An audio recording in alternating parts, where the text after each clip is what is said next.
یہی سوچیں گے کہ شاید اس کا بھی کسی اور جگہ پر من لگا ہوا تھا جس کی وجہ سے یہ اداس ہے، پر زبردستی اس کے گھر والے اس کی شادی احمد سے کروا رہے ہیں۔ میرے لیے مزید مشکلات پیدا مت کرو، میں لوگوں کی باتیں نہیں سن سکتی، اس لیے تم اگر ہم پر احسان کری ہو تو پوری طرح سے کرو۔ نازیہ بیگم نے حرم کو سمجھاتے ہوئے اس کی طرف پیار سے دیکھا۔ حرم کی آنکھیں بالکل نم ہو چکی تھیں، وہ اپنے جذبات کا گلا گونڈ چکی تھی۔ ایک دو بار اپنی آنکھیں جھپکائی اور خاموشی سے شادی ہال کے انتظار میں ایک گہری سوچ میں گم حرم گاڑی میں بیٹھی رہی۔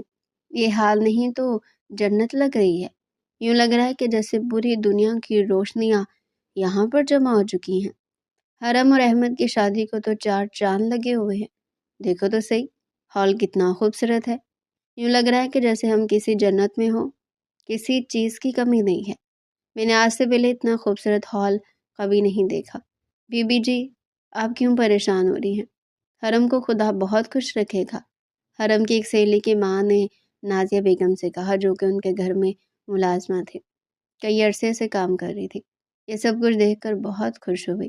جی جی، تمام تیاریاں مکمل ہو چکی ہیں، بس آپ دلہے کو اندر ہال میں لے آئیے، تو پھر نکاح وہاں بھی آنے والا ہوگا۔ جب تک آپ دلہے کو اندر لے کر آئیے، ہم ان کی تصویریں بنا لیتے ہیں۔ یہ موقع کبھی کبھی آتے ہیں، نکاح شروع ہونے سے پہلے کچھ یادگار تصویریں بنانا بہت ضروری ہے۔ جیسے ملک دلاور خان اندر آیا تو اس کو فرحت بیگم نے واپس بھیج دیا تاکہ وہ جائے اور احمد کو ساتھ لے کر آئے، اور تھوڑی دیر بعد اس ہال میں چار چاند لگے۔ دلہن تو پہلے سے آ چکی تھی اور اب دلہا بھی اسٹیج پر موجود تھا۔ دونوں کی شکلیں اتری ہوئی تھی، لیکن ایک ساتھ بیٹھ کر بہت خوبصورت لگ رہے تھے۔ یوں لگتا تھا کہ جیسے یہ جوڑی خاص طور پر خدا نے بنائی ہو۔ ان دونوں کو ساتھ بیٹھا ہوا دیکھ کر یوں لگتا ہے جیسے کوئی کہانی کا آخری لمحہ ہو، یا پھر کوئی کہانی مکمل ہونے والی ہو۔ یہ سارا سما خواب کی طرح لگتا ہے۔ فرحت بیگم نے خوش ہو کر نازیہ سے کہا، جو تھوڑی سی اداس تھی، اور اس کے تھوڑی دیر بعد نکاح ہو گیا۔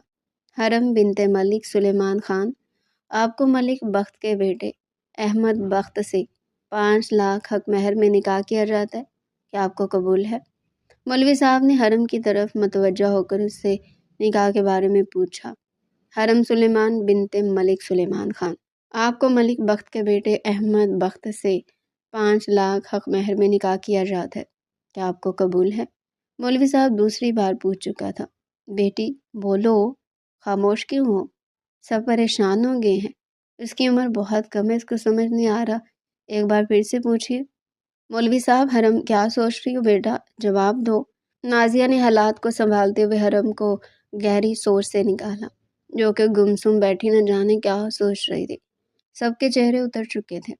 فرحت بیگم بار بار نازیہ کو اشارہ کر رہی تھی کہ اپنی بیٹی کو سمجھاؤ۔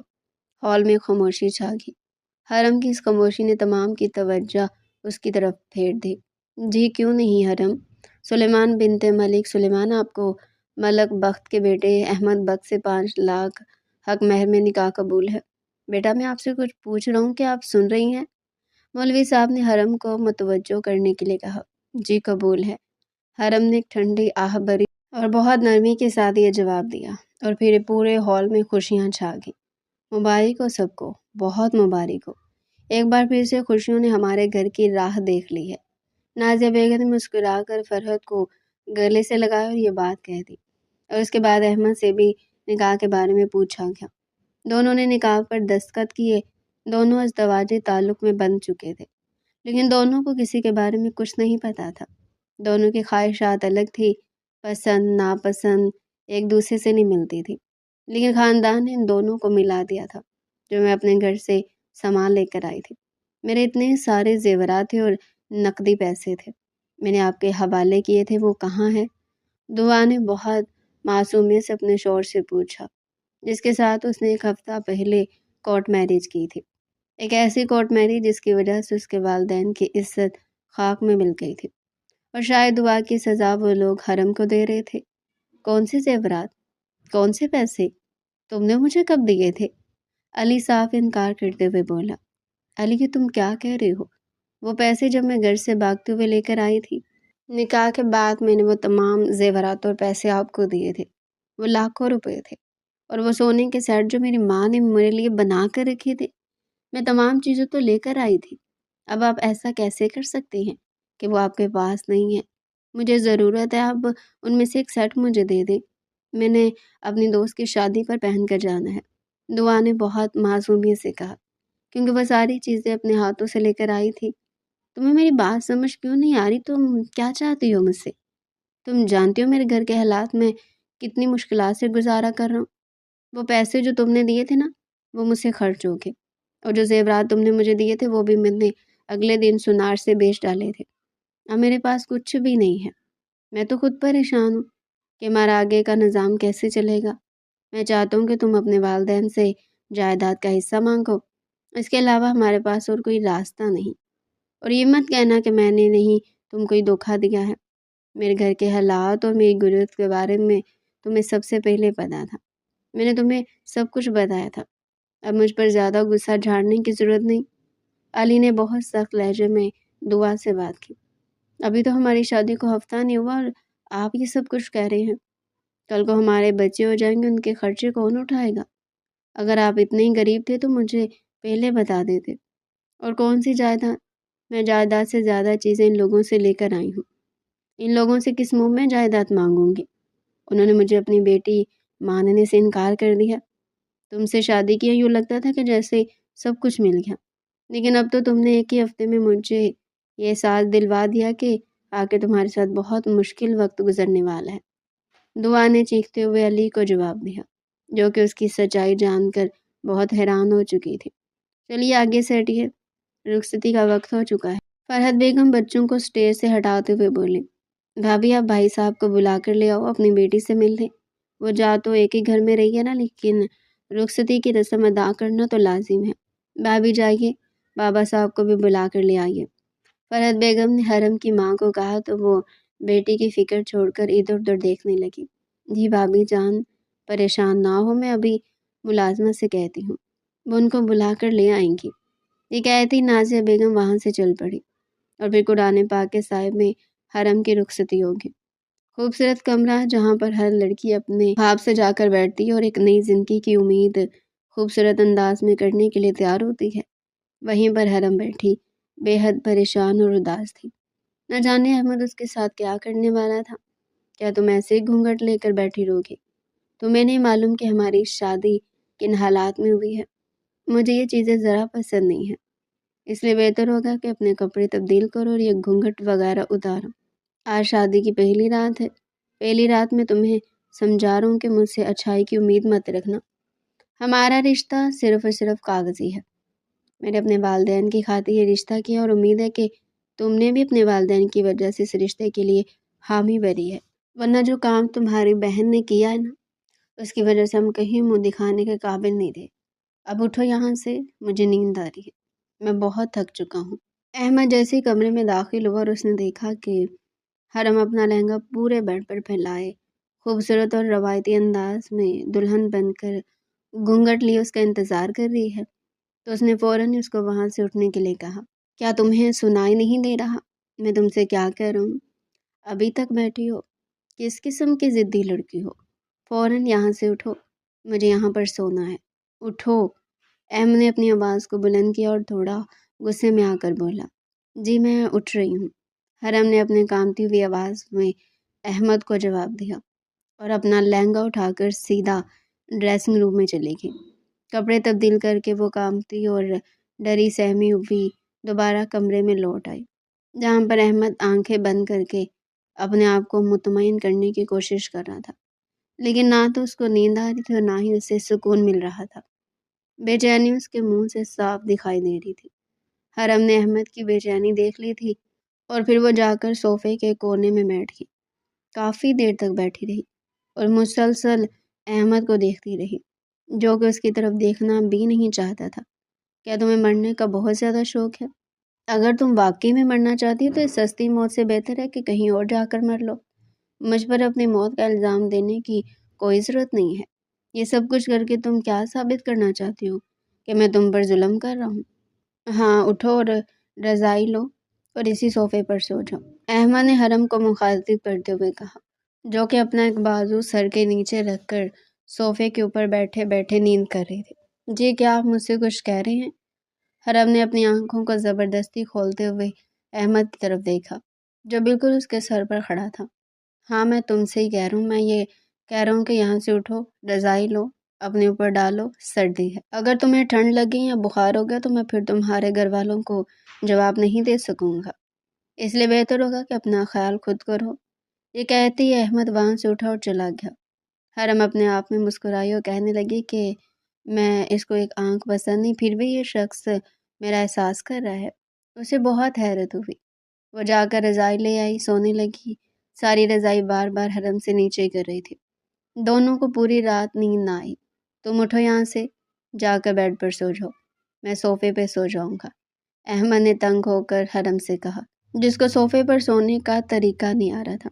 نہیں کوئی بات نہیں، مجھے عادت ہو جائے گی، آپ بیڈ پر سو جائیں۔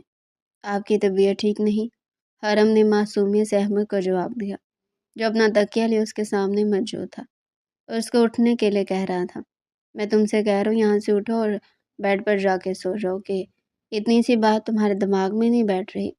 جب حرم نے احمد کی بات سنی تو وہ چپ چاپ اٹھی، 2 منٹ کے لیے اس کو غور سے دیکھا، اپنی رضائی اور تکیہ لے کر بیڈ پر جا سوئی۔ صبح ہوئی تو دونوں گہری نیند میں تھے۔ احمد بیٹا، حرم بیٹی، کیا ابھی تک تم لوگوں کی نیند پوری نہیں ہوئی؟ حرم تمہارے بابا تم سے ملنا چاہتے ہیں، آؤ تیار ہو جاؤ، ان سے مل لو، ناشتہ تیار ہو چکا ہے، لیکن ابھی تک تم دونوں باہر آنے کا نام نہیں لے رہے۔ فرحت بیگم نے اپنے بیٹے اور بہو کو جگاتے ہوئے ان کا دروازہ کھٹکھٹایا تھا۔ دونوں کی نیند بہت گہری تھی، ساری رات نہ سونے کی وجہ سے اب صبح سویرے ہی ان کو نیند آئی تھی۔ جی تائی امی، میں آ رہی ہوں۔ حرم نے جیسے ہی فرحت بیگم کی آواز سنی تو ان کو جواب دیتے ہوئے اٹھی۔ ابھی وہ دروازے کی طرف بڑھی کہ دروازہ کھولے کہ فوراً احمد نے اس کا ہاتھ اپنی طرف کھینچا اور پھر دونوں پھسلنے کی وجہ سے صوفے پر گر گئے۔ جب حرم نے اپنے آپ کو سنبھالا تو فوراً اٹھی۔ دل میں وہ مسکرا رہے تھے کہ یہ سب کچھ کیا ہو گیا۔ احمد نے فوراً سے بات کو تبدیل کیا اور کہنے لگا کہ یہ تم کیا کر رہی تھی؟ کیا تم پاگل ہو؟ اگر دروازہ کھول دیتی اور پھر اماں جان کمرے میں آ جاتی تو وہ کیا سوچتی کہ ہم الگ الگ سو رہے ہیں؟ اتنی بھی تم بچی نہیں ہو، ایسے معاملات میں تھوڑا عقل سے کام لیا کرو اور خیال کیا کرو۔ یہ رضائی جا کر اندر رکھو اور میرا تکیہ جا کر صوفے پر رکھو اور پھر جا کر دروازہ کھولنا، میں جا کر بیڈ پر سو رہا ہوں۔ جیسے احمد نے یہ بات سمجھائی تو حرم کو سمجھ آ گئی اور اس نے ویسا ہی کیا۔ دروازہ کھولا تو فرحت بیگم وہاں پر موجود نہ تھی۔ اس کے بعد حرم تیاری کرنے کے لیے ڈریسنگ روم میں چلی گئی اور تیاری کر کے اکیلے ناشتے کی میز پر جا پہنچی، جہاں پر تمام لوگ جمع تھے۔ اس کو دیکھ کر ساروں کے چہرے پر خوشی سے مسکراہٹ آئی اور کہنے لگے کہ بیٹا احمد کہاں ہے؟ تم دونوں کو ساتھ میں آنا چاہیے تھا۔ تائی امی وہ تو سو رہے ہیں، میں اٹھی اور تیار ہو کر آ گئی۔ وہ بغیر ہچکچائے بولی، نہیں بیٹا ایسے نہیں چلے گا، تم جاؤ اس کو ساتھ لے کر آؤ، تم دونوں ساتھ میں ناشتہ کرو گے اور اب سے یہ بات میں تمہیں دوبارہ نہیں سمجھاؤں گی، تم اس کے بغیر کھانا نہیں کھانا، ساتھ میں کھانا کھانے سے محبت بڑھتی ہے۔ نازیہ بیگم نے مسکراتے ہوئے کہا۔ ان کی بات سن کر میز پر بیٹھے تمام لوگ مسکرانے لگے۔ حرم ہلکا سا مسکرائی اور پھر دوبارہ اپنے کمرے کی طرف پلٹی۔ سب لوگ آپ کا ناشتے پر انتظار کر رہے ہیں۔ میں گئی تو انہوں نے مجھے واپس بھیج دیا اور کہنے لگے کہ احمد کو ساتھ لے کر آؤ۔ آپ میری بات سن رہے ہیں نا؟ اٹھیے، کپڑے تبدیل کریں اور چلیں، سب ہمارا انتظار کر رہے ہیں۔ حرم نے لاڈ کرتے ہوئے احمد کو اٹھاتے ہوئے کہا، کیا مصیبت ہے؟ اب کون سا نیا رواج ہے؟ میں نہیں اٹھ رہا، جا کر ان سے کہہ دو کہ میں نہیں آ رہا۔ احمد نے اپنی سائڈ تبدیل کرتے ہوئے حرم کو جواب دیا، تو پھر ٹھیک ہے، اگر آپ نہیں جا رہے تو میں بھی نہیں جا رہی، میں بھی یہیں بیٹھی ہوں۔ تایا جان خود بلانے آئیں گے یا پھر تائی امی آئیں گی تو آپ خود ہی جواب دے دینا، میں تو آپ کا انتظار کر رہی ہوں۔ حرم نے اسے تنگ کرتے ہوئے کہا تھا۔ ٹھیک ہے، اٹھ رہا ہوں، لیکن تمہیں میرا انتظار کرنے کی کوئی ضرورت نہیں ہے۔ اگر میں گھر پر موجود نہ ہوا تب تم کھانا نہیں کھاؤ گی، خود ہی کھانا کھا لیا کرو۔ آج تو میں تمہارے ساتھ چل رہا ہوں، لیکن ہر بار ایسا نہیں ہوگا۔ یہ کہتے احمد نے اپنی رضائی کو دوسری طرف پھینکا اور غصے سے باولا ہو کر واش روم میں گھس گیا۔ تھوڑی دیر بعد واپس آ گیا۔ اٹھو، اب کیوں بیٹھی ہو؟ اور یہ کہتے وہ کمرے سے باہر چلا گیا۔ حرم اس کے پیچھے آئی اور پھر سب نے مل کر ناشتہ کیا۔ ناشتے کی میز پر طرح طرح کے کھانے تھے جو صرف ان دونوں کے لیے بنائے گئے تھے۔ دادا جان کو دیکھ کر یوں لگتا تھا کہ جیسے ان کی زندگی کے دن خوشیوں سے بھر چکے ہوں۔ اماں جان کی تو جیسے برسوں کی خواہش پوری ہو گئی ہو۔ تائی امی کو دیکھیں اپنے بیٹے پر زبردستی کی شادی مسلط کر کے کتنی خوش ہیں، اور تایا ابو یوں لگ رہا ہے جیسے یہ سب یہی چاہتے تھے۔ حرم ناشتہ کرنے کے دوران ان لوگوں کی خوشی کو دیکھ کر یہی سب کچھ سوچ رہی تھی۔ اسی طرح ان کی رسمیں چلتی رہی۔ پورے گاؤں میں ملک دلاور خان مشہور تھا، خاص طور پر جب سے وہ سیاست میں آئے تھے۔ ان کی حویلی میں کسی چیز کی کمی نہ تھی، لیکن زبردستی شادی کی وجہ سے حرم بہت پریشان تھی، اور پھر احمد کا رویہ بھی اس کے ساتھ غیر مناسب تھا۔ آپ رات بھر کہاں تھے؟ آپ کو کوئی اندازہ ہے؟ میں کب سے آپ کا انتظار کر رہی تھی۔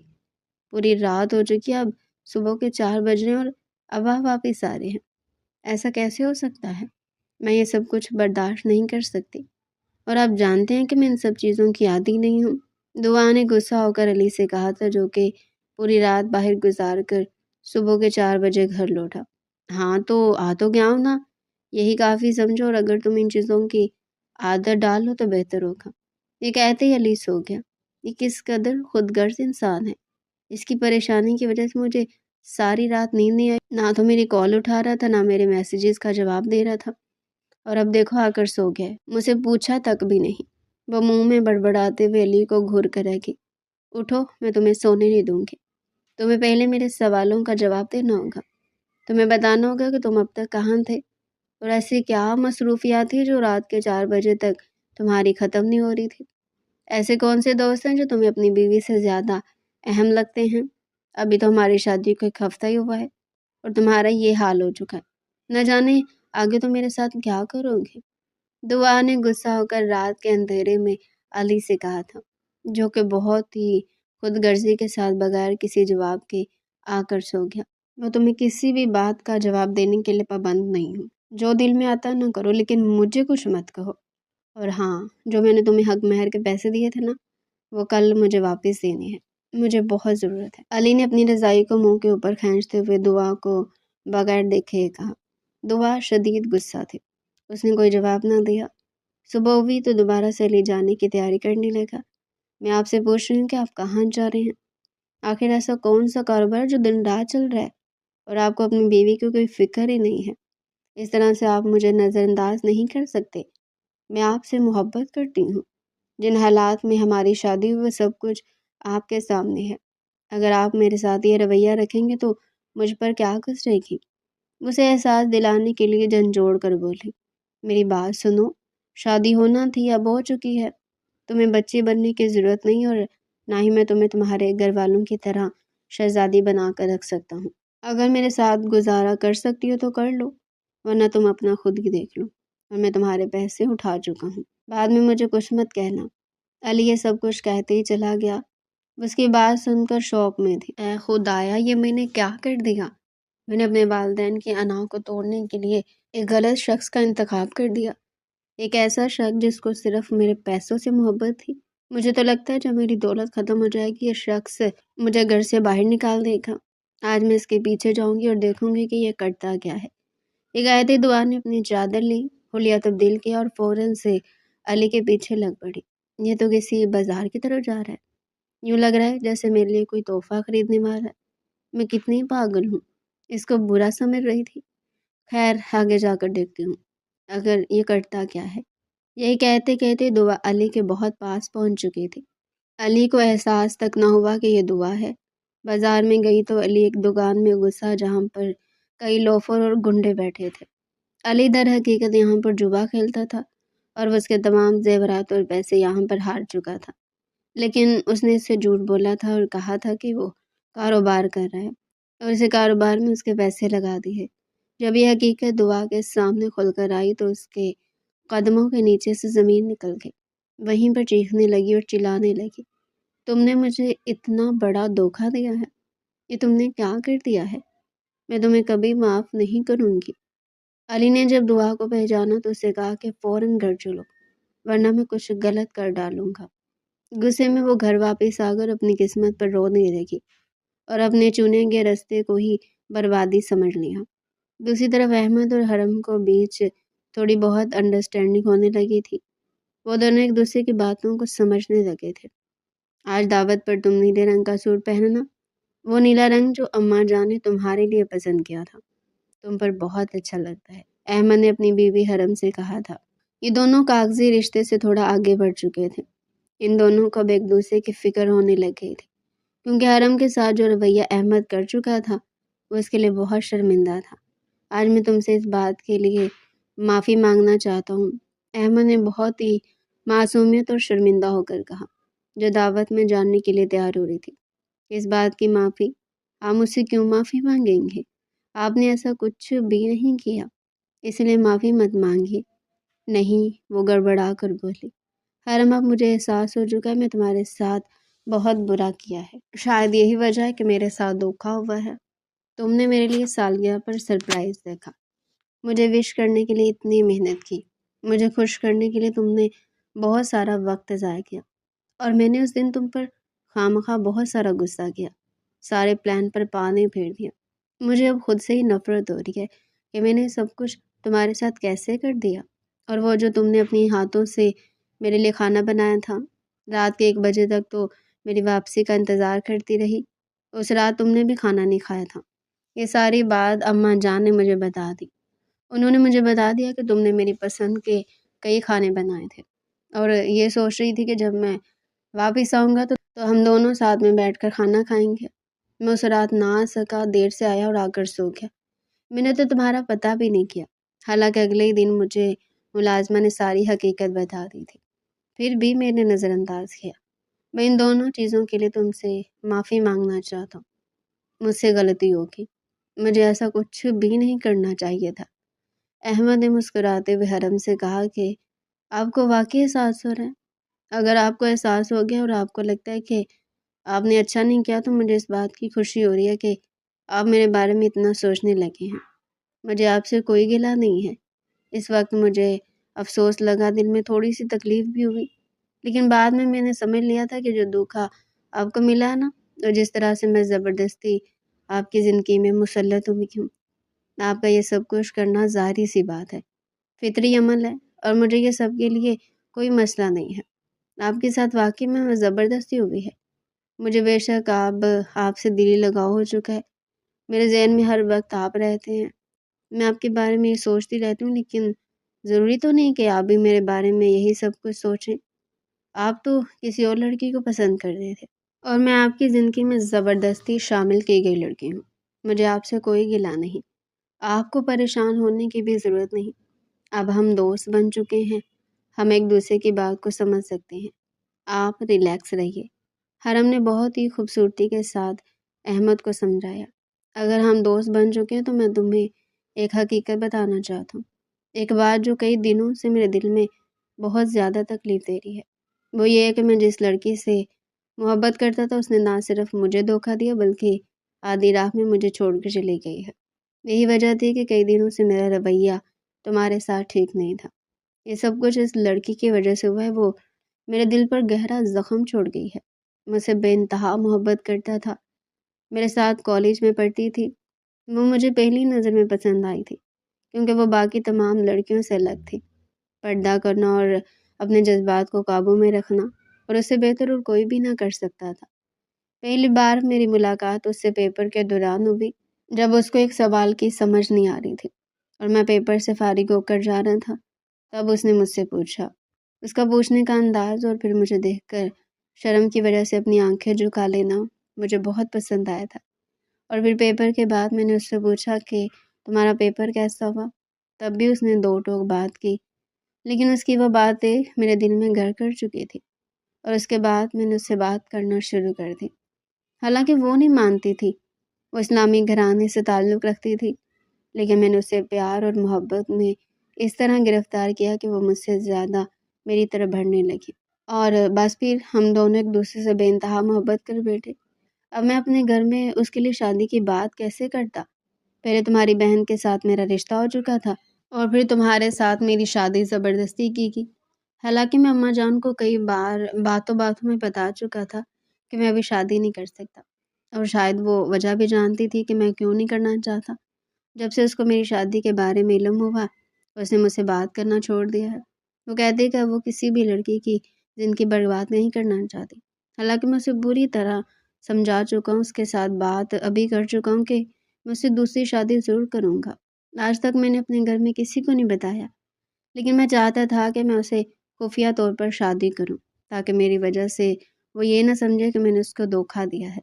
لیکن جب میں نے اسے شادی کرنے کے بارے میں کہا، اس نے حقیقت مجھے بتائی، تو میرے قدموں کے نیچے سے زمین نکل گئی۔ حرم، تم نہیں جانتی کہ اس نے مجھ سے کیا بولا ہے۔ میں تو اپنی پسند پر ہی شرمندہ ہو چکا ہوں، اور اب خدا کا شکر ادا کروں کہ میں نے اس لڑکی کی وجہ سے اپنے والدین کی عزت خاک میں نہیں ملائی۔ میں نے اس کی وجہ سے ایسی کوئی غلط حرکت نہیں کی۔ خدا نے مجھے بہت بڑی بے شرمی سے بچا لیا۔ تم سوچ بھی نہیں سکتی کہ وہ لڑکی کیسی نکلی۔ احمد حرم کو اپنی درد بھری داستان سنا رہا تھا۔ اچھا، آگے بتائیے، آگے کیا ہوا؟ آخر ایسا بھی اس لڑکی نے کہا کیا کہ آپ کو اب اسے نفرت ہو گئی ہے؟ آپ کی گفتگو سے یوں لگ رہا ہے کہ جیسے آپ اس کو ناپسند کرنے لگے۔ اور احمد نے اپنے بالوں میں کنگھی پھیرتے ہوئے احمد کی طرف دیکھ کر کہا، حرم، وہ جب سے کالج میں آئی تھی تب سے اس کے والدین نے اس کا نکاح اس کے کزن کے ساتھ کر لیا تھا۔ وہ صرف میری جائیداد کی وجہ سے میرے پیچھے پڑی تھی، مجھ سے مہنگے مہنگے تحفے لیتی تھی اور اپنی تمام ضروریات مجھ سے پوری کروایا کرتی تھی۔ میں خوشی خوشی اس کی تمام ذمہ داری اٹھا لیتا تھا، کیونکہ میرے ذہن میں ایسی کوئی غلط بات نہیں تھی، اور نہ ہی میں اس کو شرمندہ کرنا چاہتا تھا۔ وہ جو کہتی تھی میں اسی وقت کرتا تھا۔ اکثر میں اس کو مہنگے تحفے دے کر اس کا دل خوش کر دیتا تھا، لیکن جب میں اس کے گھر والوں سے بات کرنے کے لیے گیا تو اسی دن اس کی شادی تھی۔ حیران رہ گیا کہ یہ سب کچھ کیا ہو گیا ہے۔ مجھے لگا کہ شاید اس نے مجھ سے غصہ ہو کر اپنے والدین سے کہا کہ میری شادی کروا دیں، لیکن جب میں گیا تو اسی محلے میں میرا ایک دوست رہتا تھا۔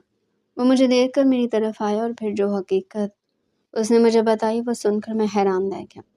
اس نے مجھے بتایا کہ اس لڑکی کی شادی بہت دیر سے ہو رہی ہے، حالانکہ اس کے نکاح کو تقریباً 8 سال ہونے والے ہیں۔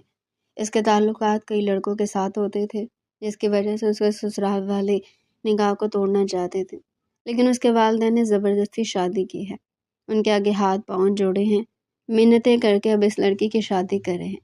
اس لڑکی کا چلن بالکل بھی ٹھیک نہ تھا، ہر وقت پردے میں رہتی تھی، صرف اس لیے کہ کوئی اس کو پہچان نہ سکے، ورنہ اس کے حالات تو بہت ہی خراب تھے۔ جیسے میرے دوست نے مجھے یہ ساری حقیقت بتائی تو میرے پاس الفاظ ختم ہو گئے۔ میں خاموش ہو کر واپس آ گیا، اور اس دن سے میں پریشان رہتا ہوں، لیکن اب میں مطمئن ہو چکا ہوں، کیونکہ میں نے اس کے ساتھ دھوکہ نہیں کیا۔ دھوکہ تو اس نے میرے ساتھ کیا ہے، اور شاید اب میں اس کو بلا بھی چکا ہوں۔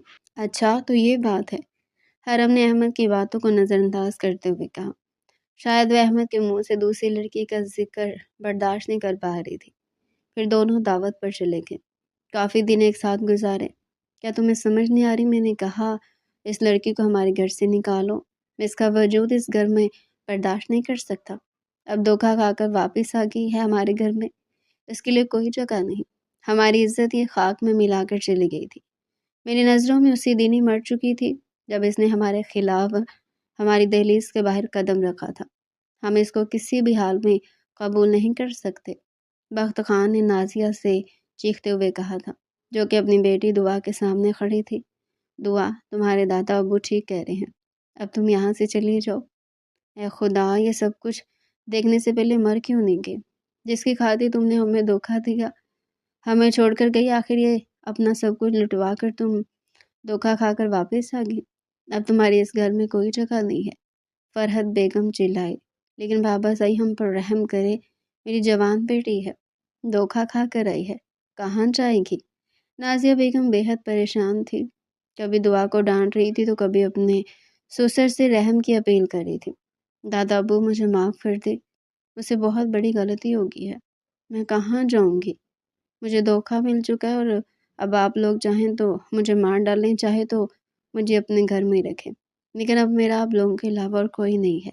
اس شخص نے مجھے کہیں کا نہیں چھوڑا، ایک چھوٹی سی وجہ بنا کر مجھے چھوڑ دیا ہے۔ جب میری دولت ختم ہوئی تو اس نے مجھے گھر سے نکال دیا۔ آپ لوگوں کے علاوہ میرا کوئی نہیں، مجھ پر رحم کریں۔